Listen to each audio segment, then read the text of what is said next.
संतोष देशमुखांच्या कुटुंबाने भगवानगडावरती जाऊन घेतली नामदेव शास्त्रींची भेट। आरोपींबाबत पुरावे देऊन केली न्यायाची मागणी।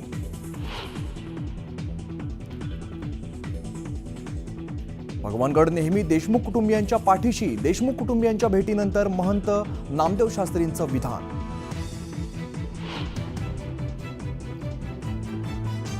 मनोज जरांगेंनी नामदेव शास्त्रींवरती डागली तोफ। संतोष देशमुखांच्या हत्या प्रकरणातील आरोपींचं नामदेव शास्त्री समर्थन करत असल्याचा आरोप।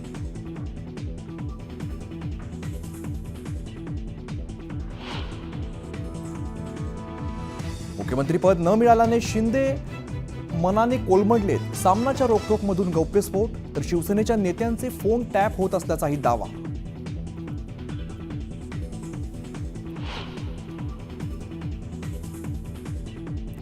सामना हे काँग्रेसचं मुखपत्र, ते शिवसैनिक सुद्धा वाचत नसल्याने दखल घेण्याची गरज नाही, मंत्री नितेश राणेंची टीका।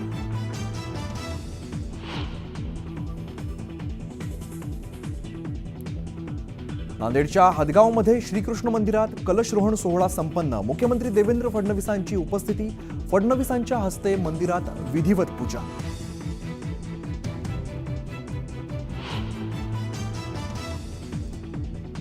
सापुतारा घाटात बस दरीत कोसळली। भीषण अपघातात 7 जणांचा मृत्यू तर 15 जण गंभीर जखमी। देवदर्शनाला जाताना काळाचा घाला।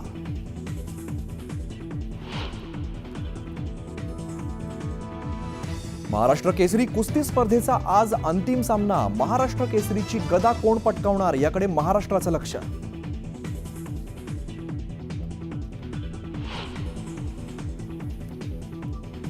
पंढरपुरात विठ्ठल रुक्मिणीचा विवाह सोहळा थाटामाटात संपन्न। शाही विवाह सोहळ्याला भाविकांची अलोट गर्दी।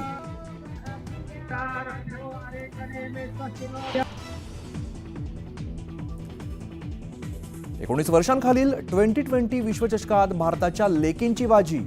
अंतिम फेरीत दक्षिण आफ्रिकेचा 9 विकेट्सने पराभव।